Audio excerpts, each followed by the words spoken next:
Cari amici di Mistopolini, non so se avete già intravisto le chiome ricce che insomma sfiorano il mio corpo. Sono le chiome di questa bellissima aspirante al titolo di Mistopolini, la numero 37.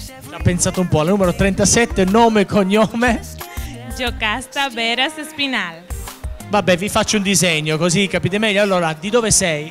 Santo Domingo, Repubblica Dominicana. Mamma mia, che bei posti, che bei pezzi di figliola. Guarda, tu sei un esempio rampante.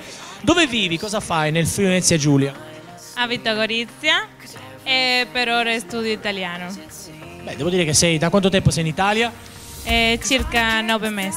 Insomma, devo dire che hai un risultato, parli l'italiano sicuramente meglio di me, non ci vuole molto. Allora, senti, mi racconti un po' di te, cosa fai durante il giorno?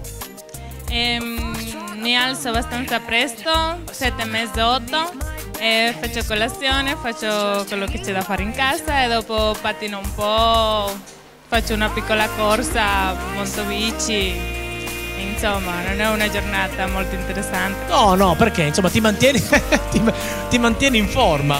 Sì, un po'. Va bene, senti, ti voglio fare una domanda, sei romantica? Un poco. Mi dici qual è il tuo film preferito? Fast and Furious. Ah, con quel pezzo di figliolo biondo, occhi azzurri, però perché ti piacciono i motori o perché ti piace l'attore? Le macchine. Ecco, allora parliamo, ultima domanda, insomma, se dovessi scegliere la macchina dei tuoi sogni, quale compreresti adesso? Sarebbe sicuramente un SUV, quindi... Un SUV? Sì. Un fuoristrada di quelli grandi, beh, molto decisa, molto simpatica, hai dei capelli davvero molto belli, ma sono naturali? Sì. Se poi me ne presti qualcuno mi fa un piacere. Va bene. Allora, quella è la telecamera di Mistopolini, anche per te l'opportunità di fare, insomma, tanti saluti.